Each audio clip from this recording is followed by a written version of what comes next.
Bismillahirrahmanirrahim. Assalamualaikum warahmatullahi wabarakatuh.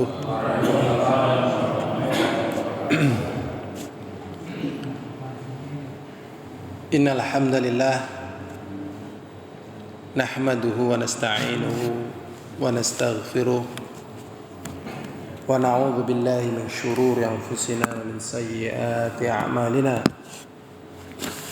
من يهده الله فلا مضل له ومن يضلل فلا هادي له أشهد أن لا إله إلا الله وحده لا شريك له وأشهد أن محمدا عبده ورسوله اللهم صل وسلم على محمد وعلى آله wa ashabihi wa man tabi'ahum bi ihsanin ila yaumiddin wa ba'd. Kita bersyukur kepada Allah Subhanahu wa taala diberi kesehatan sampai ini sudah lewat nisfu Sya'ban. Dan kita mohon kepada Allah, Allahumma balighna Ramadan, ya Allah, sampaikanlah kami sampai pada bulan Ramadan. Jadi bulan Ramadan adalah bulan yang penuh berkah. Dari bulannya saja ini berkah. Malamnya berkah dengan qiyamul lail, dengan qiraatul Quran, dengan doa, dengan wirid.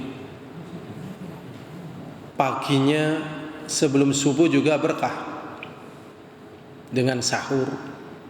Bahkan Rasulullah SAW mengatakan makan sahur itu adalah aklatun barakah, makan yang barakah. Karena menguatkan kita berpuasa, kemudian membedakan puasa kita dengan puasanya ahlul kitab, juga sebagai niat kita untuk berpuasa, juga sebagai tanda kita akan berpuasa. Kemudian subuhnya, siangnya, zuhurnya, asarnya, kemudian waktu tenggelam matahari dengan berbuka, ini semuanya barakah. Sebagaimana dalam hadis Sahih Muslim, di dalam kitab sahihnya, Rasulullah SAW mengatakan, "Idza jaa Ramadan futihat abwabul jannah wa ughliqat abwabun nar wa sufidatis syayatin." Dalam Sahih Muslim, Rasulullah SAW mengatakan apabila datang Ramadan maka dibuka pintu surga, ditutup pintu neraka, dan dibelenggu syaitan. Jadi makna dibelenggu di sini kalau secara bahasa ya dibelenggu dengan rantai, dengan tambang atau dengan tali yang sangat kuat, itu artinya dibelenggu, diikat. Tetapi makna daripada ini adalah berkurangnya maksiat. Baik siang hari, malam hari ada, tetapi berkurang. Ya, dan sebagaimana yang kita ketahui, kaum muslimin sudah ada di seluruh penjuru dunia. Kaum muslimin sudah ada di penjuru dunia. Cuman memang kita itu yang belum dapat infonya. Karena pemberitaan itu tidak diberitakan oleh media bebas, ya. Hanya ya kaum muslimin yang saling memberitakan berita di antara mereka. Tapi ada seluruh dunia. Sehingga tatkala bulan Ramadan menurun sekali maksiatnya. Ya. Ini makna daripada Sya'ban dibelenggu. Rasulullah juga mengatakan atakum syahrun mubarak, telah datang kepada kalian bulan yang penuh barakah, yaitu bulan Ramadan. Ya, nanti ada malam qadar yang lebih bagus dari 1000 bulan. Dan kemudian ya tatkala berpuasa Rasulullah sallallahu alaihi wasallam mengatakan ya wallahu ya yuhibbu wallahi la khulufu fami saimi atyabu indallahi mirihil miski. Rasulullah mengatakan, demi Allah, bau mulut orang yang berpuasa di sisi Allah, bukan di sisi manusia, ini lebih harum daripada minyak misik. Jadi minyak misik itu minyak yang paling mahal. Jadi gaharu masih kalah. Ya, gaharu dan sebagainya masih kalah. Kenapa? Karena minyak misik itu kalau nggak salah diambil dari darah atau dari keringat kijang. Ya, sebagaimana penjelasan dalam Sahih Bukhari, itu diambil dari ya, darah kijang atau keringatnya itu. Jadi kijang itu harganya berapa? Lah keringatnya paling berapa? Itu yang kemudian menjadi bahan minyak wangi misik. Terdengar aneh ya, terdengar aneh. Tapi itulah sumbernya. Berbeda dengan minyak wangi yang esensial terbuat dari esen kulit duren misalnya, maka baunya duren. Kemudian dari jeruk, maka baunya jeruk. Kemudian melati dan seterusnya, dibikin harum dari tanaman, buah-buahan begitu. Ya, ada yang dari pohon kayak gaharu tadi. Nah, ini dari binatang. Jadi paling mahal. Sehingga orang itu menghargai tatkala dia tahu minyak wangi berkelas. Oh, ini minyak wanginya berkelas. Ya, kalau kita kan minyak wanginya biasa ya. Minyak wangi kita biasa, ya kan? Biasa napa berkelas nggih minyak wangi niku lan panjenengan nggih? Biasalah. Wong kalau yang biasa kan segini 50.000 sejempol, ya kan?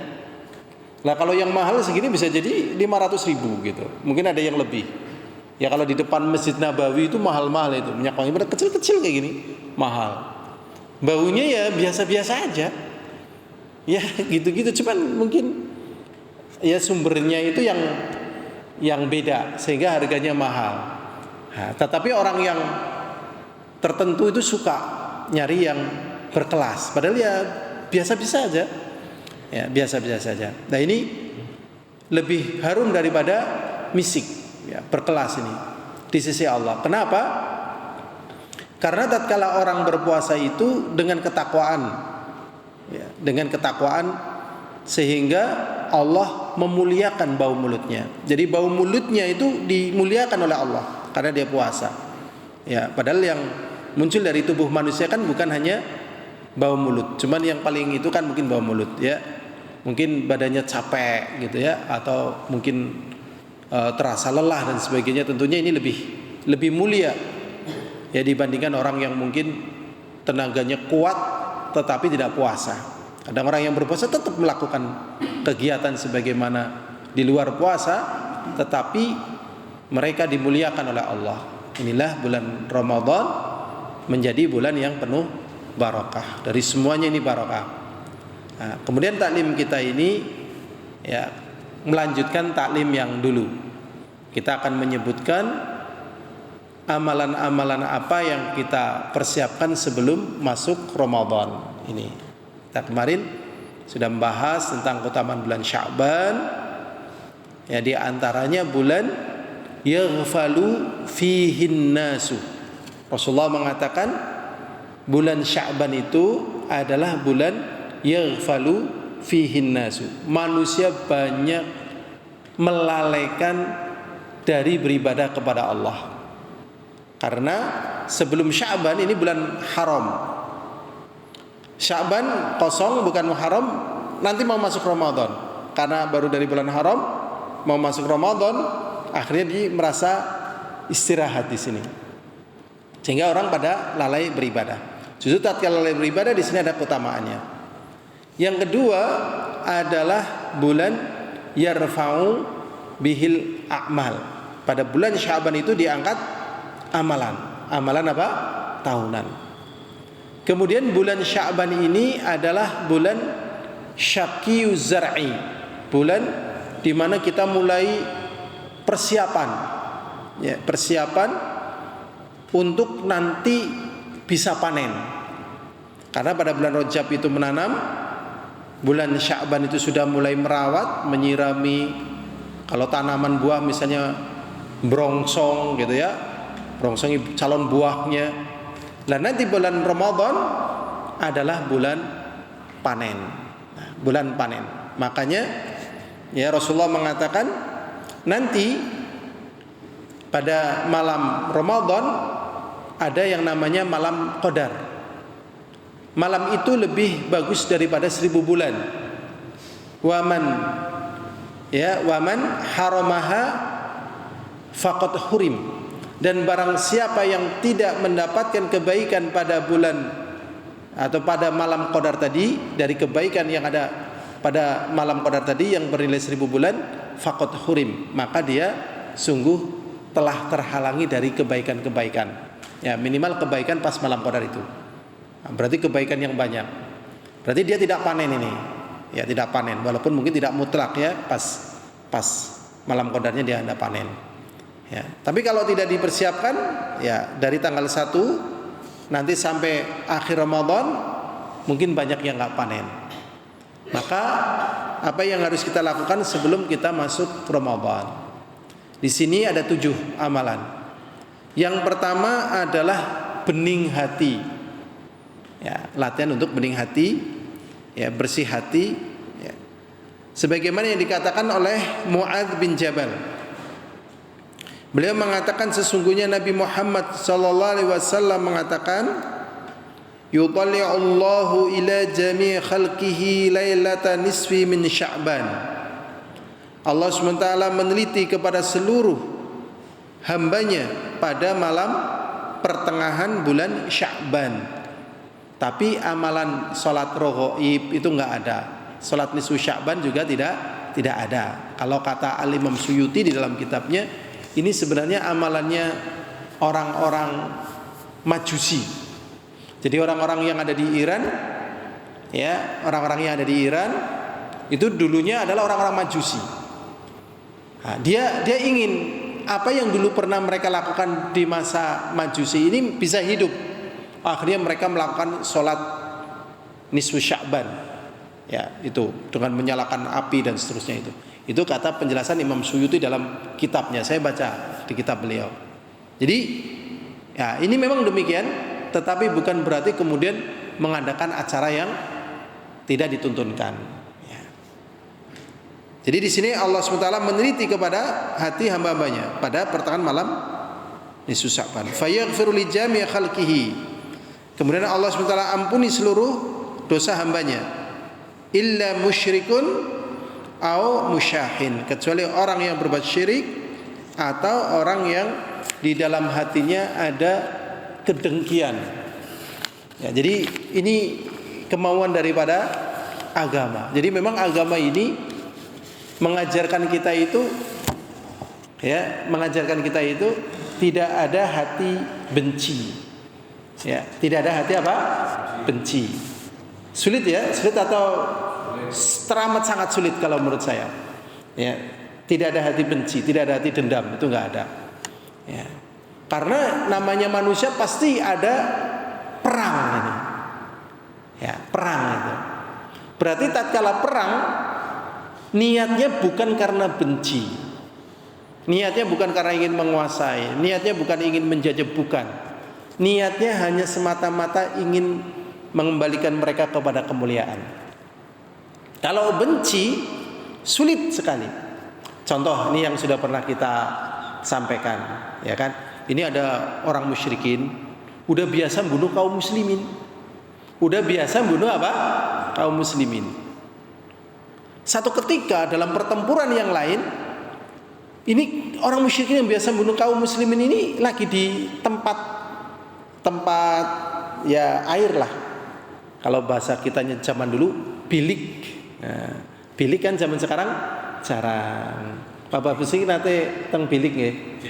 Jeding gitu. Jadi kalau di sungai itu kan ada kayak sumur kecil itu loh. Dikroek-kroek itu. Kalau bahasa saya bilik. Kenapa? Belik nggih. Belik lah itu. Belik. Nah, itu. Saya pernah mandi di belik masalahnya. Jadi kadang di besi kotorin itu terus baru mandi. Zaman dulu kayak gitu. kalau pas kemarau, di Belik gitu. Nah, kalau di Timur Tengah masih ada kayak ginian karena airnya sulit. Airnya sulit, jadi masih ada kayak gitu. Ya ini pas suasana perang dia ke tempat air tadi, ke Belik tadi. Wah, akhirnya ya namanya lagi lengah. Udah. Ya sana mungkin lawan, tapi kan lagi lengah kan nggak bisa. Ya, lagi lengah ini. Nah ini. Tatkala dia mau dibunuh, ternyata apa?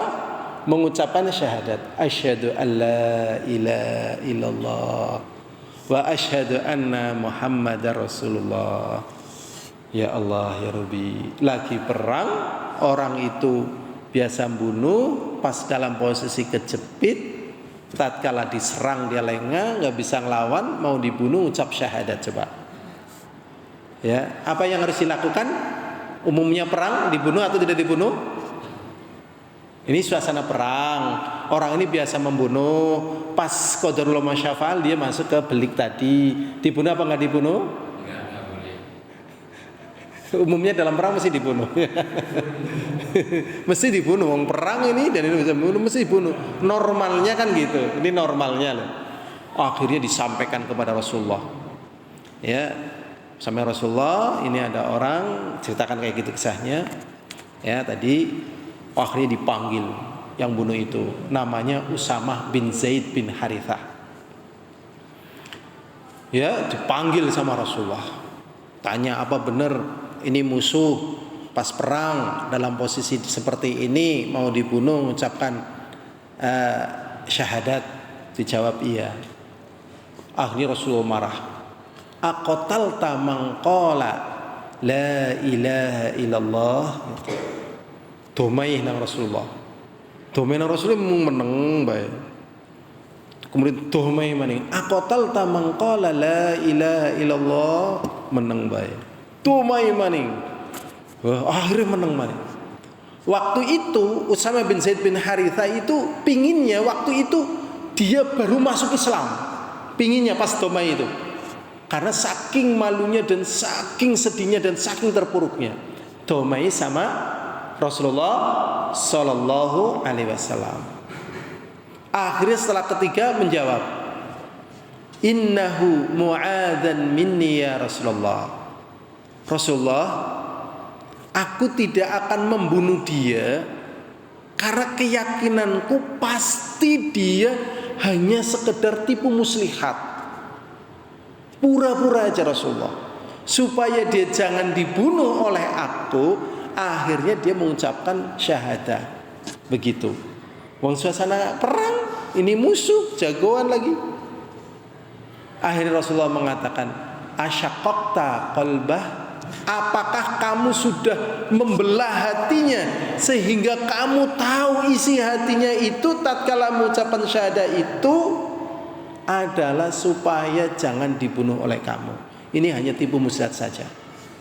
Masya Allah. Ini kan satu nih contoh. Nah misal nih, kemudian misalnya Usamah bin Zaid mau membunuh, akhirnya nggak jadi karena udah mengucapkan syahadat. Ternyata dia nipu, kemudian akhirnya balas membunuh dan Usamah bin Zaid meninggal dunia. Bagaimana tinjauan agama? Tinjauan agama ya dia berdusta.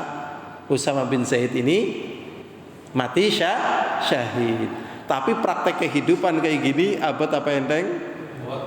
Super abad, makanya Masya Allah. Makanya agama Islam itu ya itu ketundukan itu super abad. Satu lagi ya, ini yang saya juga ya Allah, ini memang harus bersih hati. Ya bersih hati itu sulit. Ya bening hati bersih hati sulit sekali ini. Ya, yang kedua, ada tokoh Quraisy. Sekian sahabat sudah dibunuh. Perang dia memimpin terus dia karena tokoh. Waktu Rasulullah SAW itu melakukan pendadakan penyerangan untuk menaklukkan kota Mekah dan membuka kota Mekah supaya kembali ke pangkuan Rasulullah, ternyata orang ini malah masuk Islam. Jadi masuk Islamnya tatkala penaklukan. Coba Masya Allah. Lah ini orang-orang yang dulu pernah bareng atau orang-orang yang dulu keluarganya pernah dibunuh, coba bayangkan. Ini tadinya musuh, hanya sekedar dia masuk Islam Udah harus membuang benci, coba bayangkan, Masya Allah. Berat ini, berat sekali. Bahkan tatkala dia ikut perang bersama Rasulullah, baru masuk Islam, ikut perang bersama Rasulullah, dapat rampasan perang 100 onta. 100 berapa? Onta. Onta sekarang misalnya harganya ya mungkin bisa mahal ya, tetap onta tetap mahal, nggak di sana nggak di sini mahal, ya mahal lah ya. 100 onta kan, ontanya misalnya harga berapa kali 100 sudah. Lah kemudian orang Madinah, orang-orang Ansor tidak dikasih sedikit pun harta ghanimah tadi oleh Rasulullah, ya semuanya buat orang itu. Wah akhirnya ya tentunya orang Madinah itu Masya Allah berat sekali, mereka yang sudah membantu Rasulullah, udah menolong Rasulullah, udah menjaga Rasulullah, udah berjuang bersama Rasulullah sekian lama. Tatkala perang orang ini yang baru masuk Islam kok malah membawa 100 ekor unta. Akhirnya Rasulullah berpidato, ceritakan kemuliaan orang Ansor sebagaimana tadi disebutkan. Maka mereka membawa 100 onta, sedangkan orang-orang Ansor mendapatkan Rasulullah SAW. Jadi pulangnya orang Ansar bersama apa? Rasulullah, bersama Rasulullah. Maksudnya Rasulullah memuliakan orang Ansar dengan Rasulullah bersama tadi, ya bersama orang-orang Ansar. Orang ini ya menjadi sahabat yang mulia, namanya Abu Sufyan. Ya. Berarti ya kita belajar untuk membuang segala apa? Dendam, marah, benci. Ini sangat sulit, ya. Tapi tatkala kita memaafkan, bahkan musuh kita maafkan orang yang menyakiti, maafkan. Tentunya ya Allah Maha Tahu, bukan berarti kita harus langsung akrab, tidak hati-hati dan seterusnya. Ya karena kadang orang jelek tetap akan apa? Membahayakan dan merugikan. Tapi kita tidak benci. Jadi kalau kita benci ya benci pada perbuatannya, benci pada kejelekannya, benci kepada kekufurannya, benci kepada kesyirikannya, benci kepada kemunafikannya. Tapi kalau dia menyakiti kita dan sebagainya, suka nyakiti, suka ghibah, suka menjatuhkan, suka melecehkan, nggak apa-apa lah. Gitu.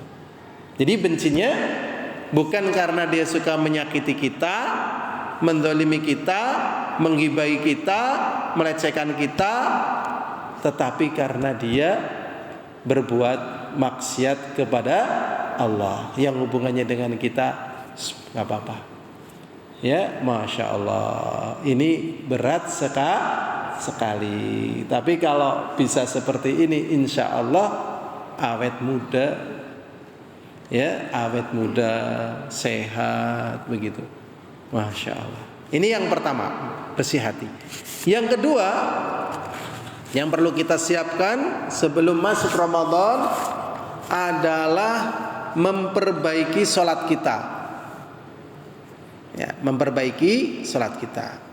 Sini dikatakan jahid nafsaka minal ana ala islahi sholatika bi isbaghi wudu'iha wal hirsu ala awqatiha wa jama'atiha wal iqbal ala Allah fiha bi khushu'iha wa khudu'iha. Di sini dikatakan kita harus bersungguh-sungguh sejak sekarang untuk memperbaiki sholat kita, ya, dan menyempurnakan wudhu kita, dan semangat menjaga waktunya dan jamaahnya, dan juga mulai fokus di dalam khusyuk. Khusyuknya udah mulai fokus. Khusyuk itu artinya takut disertai harap. Jadi takut akan siksa Allah, akan murkanya, ya, akan siksanya, harap surganya, ampunannya, pertolongannya, rizkinya, kasih sayangnya gitu. Itu namanya apa? Khusyuk. Ya, nilainya jauh-jauh lebih tinggi ketimbang kalau khusyuk diartikan dengan apa? Konsentrasi, ya kan? Kalau di pengajian-pengajian biasanya khusyuk diartikan apa? konsentrasi. Imbang nggak? Khusyuk artinya konsentrasi dengan takut disertai harap, imbang nggak mengartikannya? Nggak imbang ya. Dalam itu loh, dalam. Ya, karena kita berharap surga tadi dan seterusnya, dan berlindung dari murka Allah. Wa khudu'iha, dan ketundukan kita kepada Allah. Fa innaha idza salahat salaha amalaka kullahu. Karena sesungguhnya kalau sholat kita itu baik, maka akan baik pula seluruh amalan kita. Dan ini benar. Inna sholata tanha anil fakhsyai wal munkar. Sesungguhnya sholat itu mencegah perbuatan keji dan mungkar. Itu benar. Loh, tapi itu ada orang sholat tapi masih melakukan begini dan begitu. Mungkin dia kurang khusyuk. Ya. Tapi yang jelas, misalnya ada orang yang sholat, ya minimal ada nggak orang sholat dalam keadaan ngerokok? Kalau di Indonesia nggak ada, ngerokoknya mandek, ya kan? Lagi ngomel, sholat sambil ngomel, ada? Nggak ada. Riba ada? Nggak ada. Ya, ngeramal nomor, ya. Judi online ada? Lagi sholat? Nggak ada. Minimal tatkala sholatnya ini loh. Tapi kalau betul-betul sholatnya khusyuk, dia akan eman-eman dengan ibadahnya, dengan sholatnya. Masa hanya karena tergiur dunia, yang sementara dia akan kehilangan kenikmatan khusyuk tatkala beribadah kepada Allah. Memang sebenarnya problem itu datang tatkala iman lemah. Ya. Problem datang tatkala iman apa? Lemah. Ya. Aja yang jadi masalah. Ya, zaman sekarang saya tadi nanya ke santri, kamu pernah dengar kata gabut enggak? Gitu. Pernah. Apa arti gabut? Gabut itu artinya enggak butuh. Maksudnya apa? Nah, baru jelasnya. Maksudnya dia kehilangan semangat untuk beramal soleh. Ya. Nah, kenapa dia kehilangan semangat untuk beramal soleh? Tadi sholatnya nggak bagus. Kalau sholatnya nggak bagus, menunjukkan imannya lagi turun. Maka perbaiki sholatnya. Jadi kalau sholatnya bagus, berarti imannya meningkat. Perbaiki terus. Di antaranya dengan memperbaiki wudu. Ini penting ya. Memperbaiki apa? Sholat. Fassalatus sahihah kafiyah wa kafilah bitaghyiri kulli syai'in fi hayatika. Maka salat yang benar itu cukup untuk merubah segala sesuatu yang merusak apa yang ada dalam kehidupan kita. Makanya ada orang datang kepada Rasulullah, ya Rasulullah, ya aku minta didoakan sesuatu. Ya minta aja kamu. Ya. Akhirnya dia nggak mau. Akhirnya dia minta, ya Rasulullah, doakan aku untuk bisa menemani engkau di surga. Ini berarti sahabat ini cerdas. Ya kalau masalah dunia ngapain ke Rasulullah? Ya ke yang ahli dunia lah, ya kan? Misalnya pengin apa, gitu kan? Kerajaan atau apa gitu. Masa Rasulullah minta gitu kan nggak mungkin. Cerdas ini.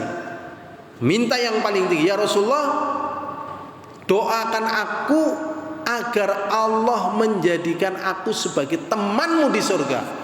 Temannya Rasulullah di surga kan berarti di surga Firdaus. Berarti kan nanti teman-temannya ya para nabi dan seterusnya. Udah di situ. Akhirnya Rasulullah ini permohonannya tinggi ini gitu loh. Kemudian akhirnya Rasulullah minta bantuannya, sudah. Fa'ini ala nafsika ya bikathrotis sujud. Ya udahlah, aku tolong kamu kerjakan memperbanyak sholat. Jadi suruh memperbanyak apa? Sholat. Kalau di dalam Al-Quran, kalau misalnya kita menghadapi problem, mesti dikatakan wasta'inu bis-sabri was-shalah, dan jadikanlah sabar dan sholat. Karena sesungguhnya itu berat. Innala kaibratun illa 'alal khashiyin, kecuali bagi orang yang khusyuk. Jadi sholat ini sebenarnya obat dari segala perkara yang menghimpit perasaan manusia. Mungkin sebelum kita lanjutkan ada pertanyaan. Ada pertanyaan apa mboten? Nanti kita lanjutkan. Mboten enten nggih. Kalau nggak ada saya yang tanya, ya. Ustaz, misalnya, kok kadang kita merasakan perasaan kita terhimpit, ini kenapa Ustaz?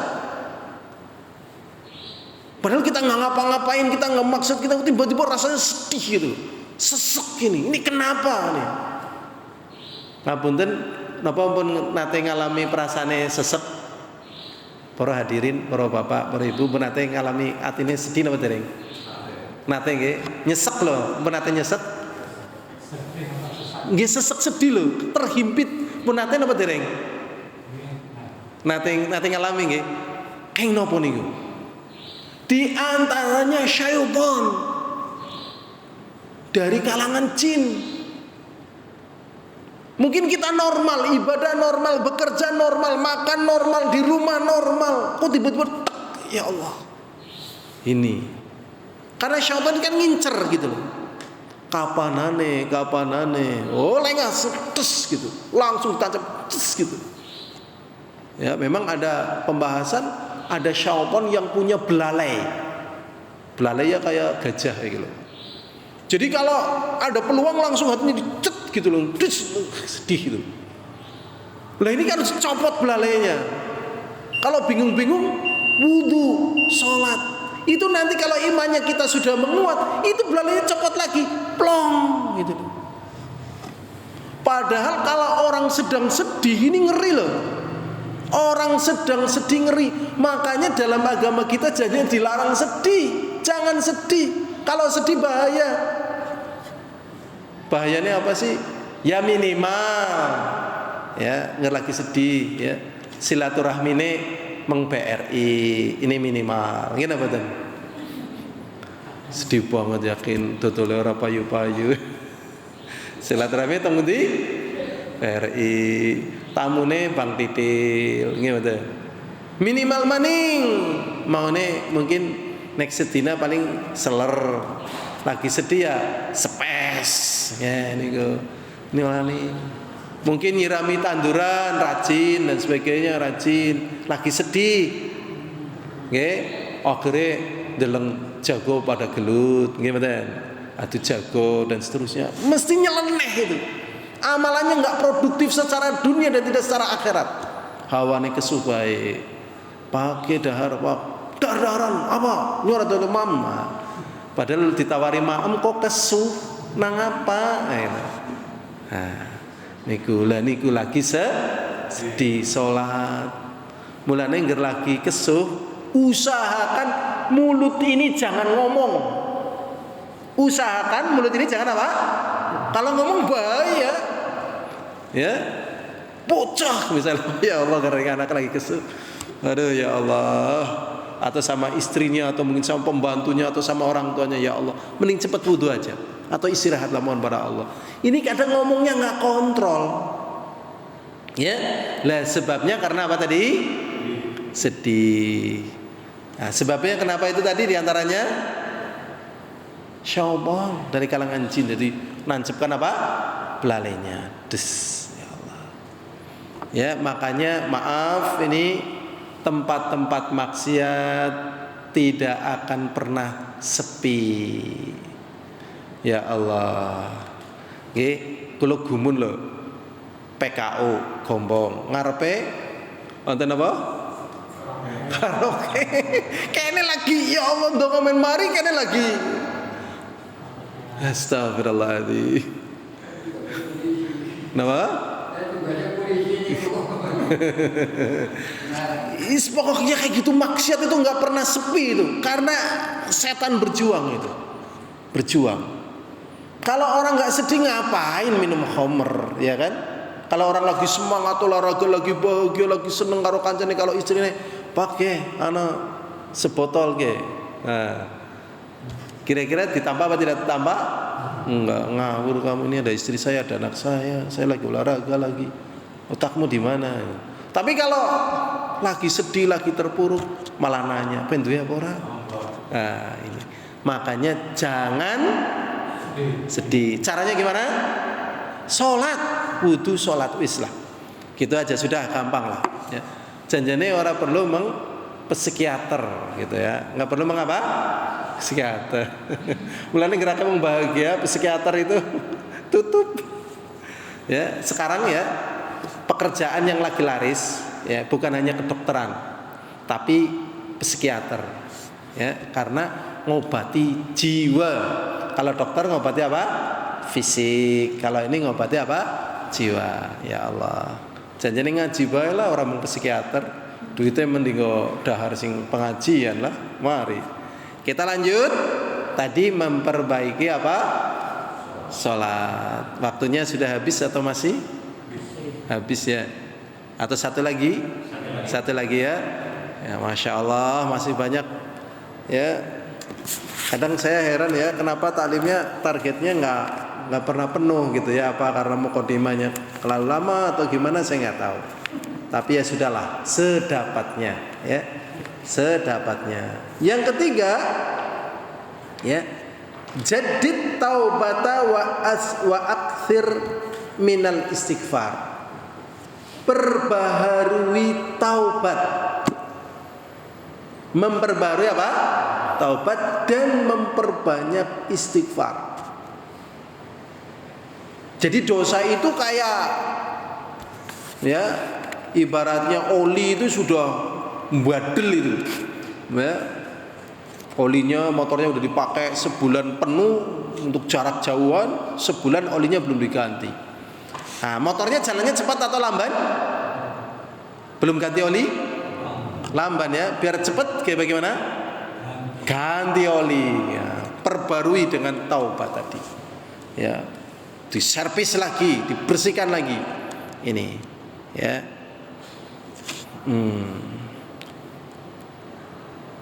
Di sini dijelaskan fahdar antadkhula Ramadan, hati-hati kalian masuk Ramadan ya dalam keadaan dirimu mamlu'ah bidzunub, dalam keadaan dirimu penuh dengan dosa. Fa ma'asisir wal la'n tukhallisu minha al-an. Sekarang maksiat yang sifatnya tersembunyi dan banyak laknat ya, banyak laknat itu banyak mencela, banyak gerundel, bersihkan sekarang. Ya, supaya apa? Supaya tatkala kita masuk Ramadan keadaan kita lebih enteng ya. Tetap beda orang yang sudah ganti oli, mesinnya diservis, semuanya diservis gitu ya, masuk Ramadan anteng insyaallah ya, daripada ya ganti olinya akhir Ramadan ini. Ya Allah, ini repot ini. Udah jalannya pelan, setelah jalannya banter Ramadan selesai. Ya Allah, udah memperbarui apa? Taubat sebelum kita berada di Ramadan. Kayaknya ini saja yang bisa kita sampaikan, dan semoga Allah ya mudahkan kita tatkala di Ramadan dalam keadaan betul-betul nyaman, betul-betul siap ya, karena bulan itu adalah bulan kita berpanen, panen amalan soleh ya. Memang kita nggak kelihatan hasil panenan kita, tapi Allah tidak akan menyia-nyiakan apa yang diusahakan hambanya, dan dia akan merasakan betapa bersyukurnya dia tatkala menuju pertemuan dia dengan Allah sudah ada bekal amalan yang dia kumpulkan ya. Ini saja yang bisa kita pelajari. Semoga Allah mudahkan kepada kita untuk mengamalkannya. Apabila ada kebenaran datangnya dari Allah SWT, apabila ada kesalahan datangnya dari diri saya sendiri dan juga dari syaitan. Al-afu minkum walhamdulillahil alamin. Assalamualaikum warahmatullahi wabarakatuh.